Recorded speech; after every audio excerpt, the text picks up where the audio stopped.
1절 기억해보겠습니다. 성전 시작. 그러므로 함께 하늘의 부르심을 받은 거룩한 형제들아, 우리가 믿는 우리의 사도이시며 대제사장이신 예수를 깊이 생각하라. 자, 4장 14절 시작. 그러므로 우리에게 큰 대제사장이 계시니 성전하시니 곧 하나님의 아들 예수시라. 우리가 믿는 도를 깊게 잡을지어다. 아멘. 5장 5절 그 밑에 5장 5절 시작. 또한 이와 같이 그리스도께서 대제사장 되심도 스스로 영광을 취하심이 아니요 오직 말씀하시니까 그에게 이르시되 너는 내 아들이니 내가 너를 오늘 낳았다 하셨고. 아멘. 그 옆에 주석을 보면은 시편 2편 7절이다 이렇게 돼 있죠. 시편 2편 7절 시편 2편 7절에서는 이렇게 돼 있어요. 내가 여호와의 명령을 전하노라. 여호와께서 내게 이르시되 너는 내 아들이라. 오늘 내가 너를 낳았도다. 이 시편은 구약시대에 쓰여진 책이죠. 시편에서도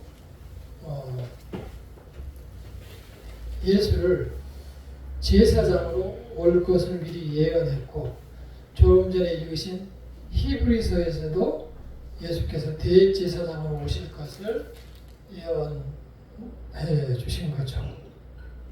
그러니까 다시 말해서 이건 약속에 따라서 지금 예수께서 오셨음을 성경으로 증명하여 보여주고 있는 것입니다. 구약에서는 오실 대제사장 예수님을, 신약에서는 오신 대제사장 예수님을 말씀해 주고 있습니다. 왜 근데 굳이 예수께서 대제사장이라는 직함을 가지셨을까요? 제사장은 그때 당시에 백성을 대신해서 하나님께 나아가는 백성의 대리자였었어요. 그러니까 예수님의 결국은 십자가의 그 대속이 대제사장이 되셔서 우리를 대신해서 자기 자신이 대신 제사를 드려주셨다. 자기 몸으로 자기가 제사를 드려주셨다 라고 했으니 우리는 그를 대제사장직이라고 하는 거예요. 그 대제사장의 직은 바로 1년에 한 번씩 이제 대제사장이 하나님의 성전에 나아가서 속죄의 예물을 드렸는데, 이 1년에 한 번 들어갈 때도 깨끗하게 성결하게 해서 거룩한 몸으로 하나님 앞에 나아갔고, 부정하게 들어가면 죽었어요.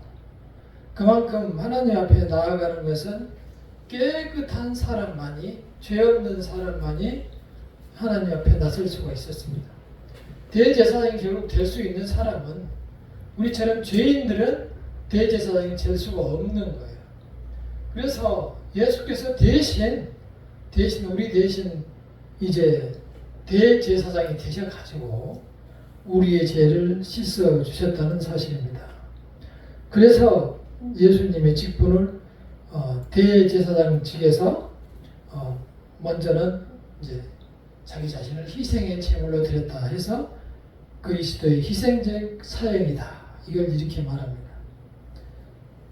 그러니까 대제사장으로서 전에는 짐승을, 양이나 염소나 비둘기나 소나 이런 것을 잡아서 우리 죄를 대신해서 제물로 드렸는데, 그 얘기는 뭐예요? 그 죄 때문에 사실은 짐승이 죽은 거죠. 그러니까 피 흘림이 없이는 죄사함이 없다고 한 거예요. 그만큼 이 죄사함은 생명과 직결되어 있는 거예요. 죄를 짊어지고 죽는 거예요. 우리가 죄를 쉽게 생각을 하는데 여기 있는 사람들은 우리는 그래요. 이 세상에 나 죄 안 지었어요. 그리고 내가 무슨 죄가 있다고 이렇게들 얘기를 많이 합니다. 성경에서 아까 오전에도 읽었지만 용서가 되는 죄, 용서가 되지 않는 죄가 있다고 했는데 용서받을 수 없는 죄가 있다고 했는데 용서받을 수 없는 죄는 성령을 거역한 거예요. 다시 말해서 예수님을 받아들이지 않는 거예요. 예수님을 받아들이지 않는 죄는 용서할 수 없다는 게 그게 무슨 뜻이죠? 지옥 간다는 얘기예요. 한마디로 말해서 간단해요. 받아들이지 않는 자는 예수를 인정하지 않는 자는 지옥행이라는 얘기예요. 돌려서 얘기하지 않고 바로 제가 말씀을 드립니다. 저는 항상 마음이 급해요. 언제까지 제가 목사를 할지 모르기 때문에 그 살아있어 말씀을 전할 때는 분명하게 말씀을 드려줘야 되는데 사람들이 다 돌려서 말해가지고 그런 것도 같고 안 그런 것도 같고 이것도 이것인 것 같고 저것도 저것인 것 같고 죄를 지어도 되는 것 같고 안 지어도 되는 것 같기도 하고 죄가 뭔지도 모르고 그러니까 성경에서 죄를 용서받을 수 있는 죄라고 하는 것은 도덕적으로 우리가 종종 짓는 아까 많이 나와있는 사랑하지 못하는 죄, 시기하고 분노하고 남을 해하고 이러한 사람들 간에 그러한 이루어지는 여러 죄에 대해서 용서가 된다는 거예요. 자기 죄를 회개 안 되는 거니까. 그런데 용서가 되지 않는 죄는 끝까지 하나님을 믿지 않는 죄, 예수님을 믿지 않는 죄. 왜냐? 우리는 예수를 믿음으로 그 죄가 다 깨끗이 씻어버렸어요. 덮어버렸어요. 보혈의 피로 다 덮어버렸는데 믿지 않는 자들은 그 죄가 그대로 남아있어요. 그러니까 죄가 있기 때문에 믿지 않는 자들은 당연한 벌을 받게 되는 거죠. 그래서 예수님께서 오셔가지고 십자가를 지신 것은 제사장으로서 우리를 위해서 희생을 드려주시는 희생적인 사역을 하셨다. 두 번째는 그리스도의 중재라고 되어 있죠. 2번에 보면은 그리스도의 중재. 그리스도의 중재라는 말은 그렇게 해서 우리가 하나님으로부터 나아갈 수 없는, 다시 말해서 우리의 죄 때문에 하나님 앞에 나아갈 수 없고 끊어져 단절이 됐었어요. 다시 단절이 됐다는 걸 보죠. 단절이 됐다는 것은 천국에 갈 수 없었다는 거죠. 근데 예수께서 오셔서 우리를 용서해 주심으로, 죄를 씻어 주심으로 이제 하나님과 우리 사이에 화목하게 됐다. 그래서 화목제라는 게 구약에 보면 나오죠. 화목제. 화목의 제사를 드리는 화목의 제물이 또한 예수께서 되어 주셨다는 뜻입니다. 그래서 주는 예수께서는 자기 자신을 희생 제물로 드림으로써 자기 백성, 다시 말해서 우리 성도들을 위한 축복의 요구를 할 수가 있는, 축복을 하나님께 달라고 기도할 수 있는 그런 자리에 소위 말해서 권한을 얻게 된 거죠. 그리고 우리들이 너도 잘못했지, 너 이런 죄를 지었지, 저런 죄를 지었지, 죽을 죄를 지었지, 사탄은 우리를 막 하나님께 고소합니다. 저놈은 용서할 수 없는 죄를 지은 놈입니다. 살려주면 안 됩니다. 막 고소를, 사탄이 우리를 고소해요. 우리 죄를 짓다 보면은 막 이렇게 양심을 찔려가지고 이거 누가 보나 안 보나 두려운 마음이 생기잖아요. 죄를 안 지어서 잘 모르시는 모양인데요. 죄를 지으면은 그런 찔림이 있어요. 찔림이. 그러면은 사탄이 너는 끝났다. 너 같은 놈이 무슨 교회를 다닌다고 하냐. 그렇습니다. 요즘 교인들은 그런 양심까지 아예 무뎌져가지고 죄 지는지를 몰라요. 너무 많아요. 그런 사람이 죄인지 아닌지를 몰라. 그리고 내가 지금 죄를 짓고 있는지 안 짓고 있는지조차도 몰라요. 그러니 사탄이 고소를 안 해. 왜냐하면 왜 안 할까요? 이미 넘어왔거든.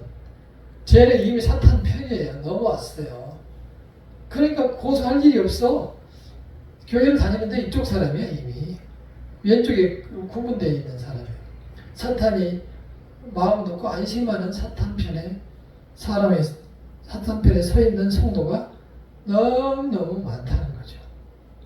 다행히 성도 교회 다닌다면 말씀을 듣고 회개할 기회가 있으니까 회개할 수 있겠죠. 그러나 우리는 하나님께서 진정으로 인쳐두신 그 성도들은 사탄 마귀가 무너뜨릴 수 없고 잡아뜨릴 수 없도록 무게싸움을 당하도 무게지지 않도록 하나님께서 보호하고 계신다는 사실을 잊으면 안 돼요. 그래서 끝났다. 나는 이제 끝났다. 그런 생각들을 하고 아예 자기 발로 걸어 나가 버리는 사람도 봤어요. 내 실수로 내가 죄악길에서 이제 예수를 떠났다. 그런 사람을 봤어요. 그 사람은 애초에 명단이 없는 사람일 수 있어요. 애초에 잘못 들어왔다고 한 거죠. 그래서 우리가 자신의 지난 날을 돌아봐도 수많은 죄와 악으로 인해서 마음이 찢기고 갈리고 상처투성이로 살아가는 거예요. 사실 그 상처들이 없어지지 않아요. 이렇게 칼자국을 내듯이 피부에 칼자국이 나면은 없어진 것처럼 이렇게 하나? 시간이 지나다 보면 거기에 딱 칼자국이 나 있어요. 심령의 마음의 상처도 마찬가지예요. 이런저런 일로 다 찢기고 사하고 죄 지어서 죽일 놈이라는 것을 하나님이 다 알고 있고 내 자신도 알고 있어요. 그 상처를 다 안고 세상을 살아가는 거예요. 상처를 안고 다 치유되지 않아요. 그게 있는 거예요. 근데 어떤 사람들은 나는 예수님의 십자가로 인해서 다 용서받았어 하면서 뺀질뺀질해가지고 교만하게 살아가는 사람들을 볼 수 있어요. 그런 사람들은요 구원받지 못하는 사람들이에요. 더 어려울 수 있어요. 그런 사람들은 돌아오기가 더 어려워요. 왜냐하면 말씀을 분별하지 못하는데 어떻게 돌아와요? 자기 죄를 확인할 길이 없어요. 어떻게 돌아오냐고. 뻔뻔해지면은. 그러니까 죄가 죄인지를 구분할 수 없어요. 양심의 화해를 받아서 그런 사람들이 상당히 많아요. 그리고 그 입으로 나는 교인이야, 집사야, 뭐 이렇게 TV에서도 너무 많이 나와요. 어느 교회에 독실한 집사님이라고. 아니 독실하지 않다는 게 벌써 TV에 나오면서 증거가 됐는데 TV에 나왔다는 뜻이 뭐예요? 벌써 독실하지 않다는 증거가 됐잖아요. 근데 무슨 독실하다 그래. 자기 보기에 그렇다는 뜻이죠. 그래서 진정으로 하나님의 선택을 받은 백성은 하나님을 두려워할 줄 알아요. 그 대신 하나님의 품에 돌아가면 편안하고 푹 잘 수 있어요. 이렇게 예배 시간에 자잖아요. 그러니까 여러분들이 편한 마음으로 예배 시간에 사는 사람들이 있어요. 하나님께서 사랑하는 자에게 잠을 주시는 거다 해가지고 예배 시간에 잠을 잔단 말이야. 왜 하나님을 믿고 자녀이기 때문에 평안해서 잠을 잘 수가 있다는 거예요. 그래서 우리는 그 죄의 분별할 능력이 내 자신에게 있어야 돼요. 그래야만 이 험악한 세상에서 하나님의 자녀로 살아갈 수 있고, 못 살 것 같으면 그러한 죄를 내가 못 견디면 그 사람을 떠나면 돼요. 떠나야 돼요. 왜 내가 견디지도 못하고 내 믿음으로 감당을 못하는데 어떻게 살아가냐. 그게 예를 들어서 가족이라고 하면 떠날 수 없으니까 마음을 떠나가면 되는 거죠. 그래서 내 자신을 치유하면서 내 자신이 한 걸음 물러서는 수밖에 없어요. 그래서 수없이 시편에서 보면은 다윗은 그 죄를 지은 대적에게 그 잘못한 것을 자신이 해하려고 하지 않고 자신이 직접 보복하려고 하지 않고 수없이 하나님께 대적을 물리쳐달라고 요청하는 것을 볼 수가 있어요. 간구하는 것을 볼 수 있어요. 그래서 그러한 원수를 갚는 것이 하나님께 있으니 하나님께 의지하고 당부를 하는 것이죠. 하나님의 자녀로 살아가려면 이 대제사장이신 예수께서 나의 죄를 그 십자가의 아픔으로 다 용서하셨다. 그 사실을 생각하면서 우리가 이 세상을 주님만 바라보고 살아가야 됩니다. 다음에 두 번째로 왕직에 대해서 사무라고 써있죠. 한 장 넘겼어. 뒷페이지 보면은 왕직이라고 예수께서 어린아 아이로 태어났지만 세상에 왕으로 오셨어요. 그 모든 사람들 예수님께서 오셨을 때 보라 어린 양이로다 하는데 이 땅에 왕이 태어났다고 하는 거예요. 왕이. 그 헤롯 대왕이 얼마나 놀라게 자기가 대왕인데 또 왕이 태어났단 말이야. 그때 예수께서 오신 것은 이 세상에 왕으로 또 오신 거예요. 그래서 이제 영적으로 그때부터 예수님의 통치가 시작이 된 거죠. 예수님 통치, 영적인 통치가 시작되고 그래서 공중 권세를 마귀가 붙잡았다고 하지만 완전히 이 세상을 뒤엎지 못하고 이 세상을 끝내지 못하는 것은 예수께서 계시기 때문에 예수님의 허락하에서 하에서 이 세상이 유지가 되는 거예요. 지금 악이 막 여기저기서 날뛰고 때려 죽이고 싶은 그러한 정말 잔인한 사람들이 주변에 엄청 많아요. 그래서 괴롭고 힘든 때가 많죠. 그런 사람들 때문에. 그리고 철학자들은 얘기를 가만히 보면은 이 쇼펜하우어나 니체 같은 사람들 보면은 그런 사람들 버리고 떠나라. 세상은 다 그런 것이다. 이렇게 말을 해요. 그러니까 우리는 그런 사람들을 위해서 적대감을 가지면은 내 속에서 계속 칼질을 하기 때문에 내가 견딜 수 없어요. 그러니 그런 사람은 마음으로 멀리 두는 수밖에 없어요. 세상은 본래 그런 것이다. 그리고 우리가 그를 내 마음에서 멀리하는 수밖에 없어요. 이길 수 있는 사람은 그 사람을 위해서 기도해 주시면 되고 할 수 없으면 마음에서 멀리하는 수밖에 없어요. 자, 왕직에서 읽어보겠습니다. 하나님의 아들이신 그리스도께서는 자연적으로 하나님의 우주적 통치에 참여하시다. 중재자로서 왕권에 관해서 말하고 계시고 교회를 향한 영적 왕권과 우주를 향한 왕권이 이중적 의미를 갖는다. 이제 이 왕권이라는 것이 왕권 여기 큰 거는 없고요. 장로님 여기에 있어요. 큰 것도 있어요. 큰 거는 없던데요? 뒷페이지. 뒷페이지.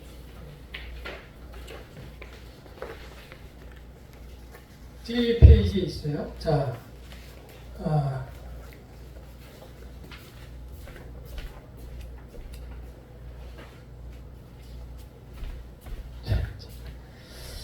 그리스도의 왕권은 이제 우리는 그러죠. 자, 그러면은 언제 하나님이 우리를 통치하실 거냐? 내가 지금 나이가 들어서 죽게 되는데 칼날이 다 됐는데 거기에서 많은 사람들이 크게 실망해요. 그러나 걱정할 것이 없어요. 왜냐하면 지금도 이미 영적으로 통치하고 계시는 거예요. 무슨 얘기냐면은 여전히 이 지구 돌아가잖아요. 아무리 이 세상에서 나쁜 사람들이 통치하고 죄를 많이 짓고 해도 여전히 하나님께서 비를 내리셔서 먹을 것을 다 먹게 해요. 아프리카 같은 데는 땅이 어렵지만 여전히 그 사람들을 새롭게 개발을 해가면서 새 세상을 꿈꾸면서 살아가요. 여전히 하나님의 통치가 있고 그 사람들이 하나님을 알 때까지 선교사들은 나가서 계속 복음을 전하는 거예요. 이 땅을 창조하신 분이 하나님이시기 때문에 버려둘 수가 없어요. 하나님이 다 계획을 갖고 있어요. 계획을. 하나님의 계획 속에 몇 년도 언제쯤 끝나는지 어떻게 끝나는지. 그래서 막 마지막 때를 보면은 지진이 일어나고 하늘이 불타고 지옥이 들끓고 이러한 모습들이 성경에 나오는데 그것은 최후적인 심판대의 모습이고 지금도 우주적인 통치를 하나님께서 하고 계신다는 거예요. 그런데도 이렇게 우리 사람을 힘들게 하는 사람들이 있는데 하나님 뭐 하십니까? 제대로 빨리 안 잡아가고 뭐 하십니까? 이렇게 얘기를 하는데 곧 잡아갈 거예요. 곧 잡아갈 것이고 우리는 그 안에 죽을 수도 있고 그렇잖아요? 이렇게 되는 거예요. 죽으면 그 즉시 우리의 영혼이 살아서 이 상태에서 바로 우리의 영혼이 하나님께 간다니까요. 죽음의 단계를 거치지 않고 그게 우리 안에 영생이 있다라는 뜻이 생명이 있다라는 뜻이 우리 안에 성령께서 계시는데 어떻게 우리가 죽냐고요. 그럼 성령이 같이 죽어버리는데 그러니까 우리의 영혼이 다시 살아나는 거예요. 우리의 육신이 죽되 영혼은 바로 하나님 곁으로 가서 하나님의 우편에 재림해서 심판할 때까지 함께 기다리는 거예요. 그 후에 지금처럼 육신을 입고 다시 새로운 사람으로 이 세상을 살아가게 되는 거예요. 그날을 우리는 분명하게 내 생각 속에 가지고 이 세상을 살아가야 소망 있는 삶을 살아가는 거예요. 우리가 이 세상에 살아가면서 아무런 소망이 없이 육신이 죽으면 끝이다. 이렇게 생각하며 살아가는데 하나님의 형상을 닮은 인간이 그렇게 개나 돼지처럼 그냥 왔다가 이렇게 가버리면 우리가 하나님의 형상을 닮은 의미가 하나도 없잖아요. 그렇잖아요. 하나님과 대화가 가능해. 우리가 기도하잖아요. 하나님과 대화가 가능해서 하나님이 들어주시기를 한단 말이에요. 근데 하나님을 없다라고 생각하는 사람들은 그냥 개, 돼지처럼 짐승처럼 그냥 죽고 끝나는 거예요. 그렇게 생각해요. 사람들은. 그러나 그런 하나님을 모르고 인정하지 않고 가는 사람들에 대해서는 지옥행, 그 평열차가 기다리고 있다는 거예요. 틀림없는 사실입니다. 지금 우리가 이 세상에서는 소위 그 무형교회라고 해서 건물의 교회가 아니고 우리 교회, 다른 교회 성도, 우리 교회 성도들, 다른 교회 성도들, 또는 미국의 성도들, 이스라엘의 성도들, 그 사람들 다 교회라고 합니다. 교회. 그래서 어느 교회에 몇 명이 있는지, 몇 대 몇 비율로 있는지, 몇 퍼센트로 있는지 그런 게 없고 진정으로 하나님을 예수님을 나의 구주로 모시는 사람들은 모두 교회가 되어서 예수님의 신부로서 이 세상을 살아가게 되는 거예요. 단장을 한다는 게 뭐예요? 그게 이 요한계시록에 보면 성도들의 이 옷을 빤다 이런 표현이 나옵니다. 성도들의 믿음, 이 행실을 깨끗하게 만드는 것을 신부로서 단장하는 것을 성도들의 옷을 빤다라고 계시록에서 말하고 있는 거예요. 입고 갈 옷을 천국에 입고 갈 옷을 빠는 게 아니고 우리의 행실을 깨끗하게 빨아서 깨끗하게 해서 신부로서 신랑 맞을 준비를 하며 이 세상을 살아가는 것을 의미합니다. 이 세상이 힘겹고 어려우면은 더욱 한 발 하나님 편으로 가시는 게 편해요. 하나님 편으로 더 가까이 가시기를 바랍니다. 자, 자, 두 번째 우주적인 왕권이라고 있습니다. 밑에 2번에 우주적인 왕권. 예수님은 함께 읽어보겠습니다. 시작. 예수님은 부활로 하늘과 땅의 모든 권세를 내게 주셨으니. 예수께서는 그 말씀하신 거죠. 하늘에서 하나님께서 모든 권세를 아들인 자기에게 주셨다. 그 우주적인 왕권은 하나님의 아들 되신 그리스도의 원래의 왕권과는 미치는 영역이 동일하다. 당연한 거 아니겠어요? 하나님과 예수님이 동일하신 분이니까. 이러한 왕권은 그의 교회를 위하여 중보자 되신 그리스도께 맡겨진 우주를 다스리는 권한이다. 중보자로서 개인과 백성의 운명을 다스리시며 세상을 다스리시며 이 왕권을 구속적 목적에 이바지하게 하시며 세상에서 그의 교회를 보호하신다.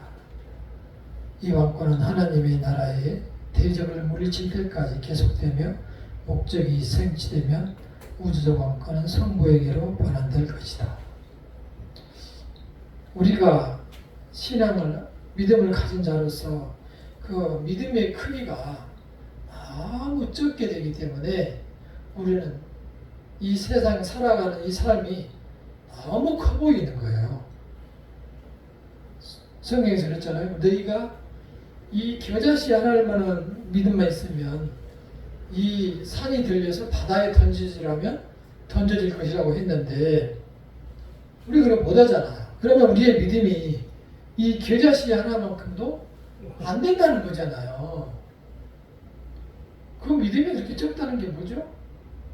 믿음이 적다는 거야 무슨 뜻일까요? 예수님이 살아계셔서 역사하시고 우리를 만물을 창조하셨다는 사실을 잘 안 믿어진다는 거예요. 믿음이 우리 마음속에. 그것이 우리에게 숙제예요. 우리 삶의 과제는 예수를 하나님을 나의 구주로 받아들이는 것이 현실적으로 받아들이는 것이 바로 믿음인데 그 믿음을 갖기가 정말 어렵다는 거예요. 연속극 하나만 못하다는 거예요. 그렇잖아요. 옛날에는 축구 볼 때 교회를 많이 안 갔어요. 축구 보느라고 월드컵 같은 거 할 때. 그러니까 하나님과 예배드리는 그 약속이 축구 하나만 못하는 우리 믿음이 그게 우리 믿음의 현실인 거예요. 그러니까 무슨 연예인들 이렇게 나와가지고 공연한다. 그거 보러 가느라고 예배를 빼먹고 간단 말이에요. 요즘 아이들이. 있을 수 없는 일이 신앙이 늘었어. 근데 한 번만 그러면서 이제 간단 말이에요. 이게 우리 믿음의 현실이에요. 그래서 자꾸 믿음, 소망, 사랑하면서 믿음을 가져라. 믿음이 이긴다. 믿음이 승리라고 하는 것은 내가 가진 그 믿음이 이 겨자씨는 이 볼펜의 끝에 있는 동그란 이 알보다도 더 적어요. 겨자씨가 실제로. 그 보이지 않을 만한 그 믿음만 있으면 된다는데 그 믿음이 없는 거예요. 그 믿음만 있다면 보이잖아요. 일단 겨자씨 하나만한 믿음이 있으면 보여요. 그리고 이 나와 같은 연약한 질그릇 떨어뜨리면 깨지는 그 질그릇에 성령님이라는 보배를 거기에 넣어두셨으니 모든 것을 할 수 있는 능력이 나에게서 생기는 거예요.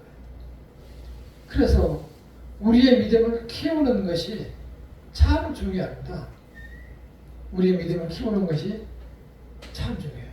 믿음을 키우려면 말씀을 보고 그 말씀을 나의 말씀으로 받아들이는 그 역사가 있어야 되는 겁니다. 그래야만 질그릇 속에 계시는 우리의 성령께서 나의 마음을 감동시키셔서 나의 기도를 들으시고 원하는 것을 간구위에 함께 하시고 나는 그로 인해서 그와 더불어 손잡고 이 세상을 살아가고 그 힘이 되어서 살아갈 수 있는 거예요. 늘 바람으로 불면 없어질 것 같은 내 믿음을 꽉 붙잡으셔야 돼요. 아멘. 그래야만 이 세상을 유혹을 이겨낼 수 있으니 주님의 편에 서시기를 간절히 축원합니다. 아멘. 다음 시간에는 이 세 가지 직분을 공부했는데 세 가지를 석정인가요? 질의응답으로 이렇게 진행을 하도록 하겠습니다.